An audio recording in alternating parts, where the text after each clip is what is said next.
Hi, எல்லாருக்கும் ஒரு good news.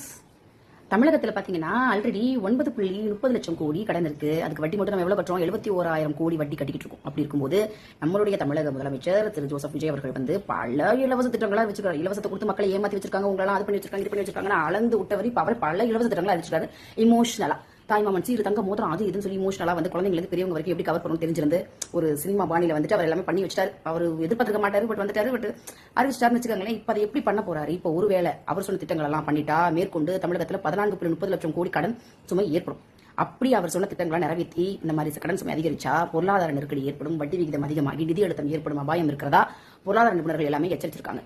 இப்போ அவர் கஜானாவை காலி பண்ண போறாரா, இல்ல தொடர்ச்சி எடுக்க போறாரா, என்ன பண்ண போறாரு? இல்ல அவர் சொந்த நிதியிலேருந்து எடுத்து மக்களுக்காக பணிபுரிய போறாரா? என் தங்கை, என் அக்கா, என் அண்ணன், என் உடன் பிறப்புன்னு சொன்னவருக்கு சொந்த நிதியிலேருந்து எடுத்து கொடுக்க போறாரா? என்ன ஏதுன்னு ஒன்றும் புரியல. இப்ப இன்னைக்கு ரொம்ப ஆவலை காத்துக்கிட்டு இருக்கோம். திருச்சியில பொதுக்கூட்டம் நடக்க போகுது. ஸோ அதுல நமக்கு ஒரு பதில் கிடைக்கும். நம்ம ஆவலை எதிர்பார்த்துட்டு இருக்கலாம். கண்டிப்பா கிடைக்கும். கனவு காணுங்கள். காயில 10 நிறுத்தம் பாயில நீ நினைக்கிறதே நான் இல்ல இந்த வாய்க்க வாயில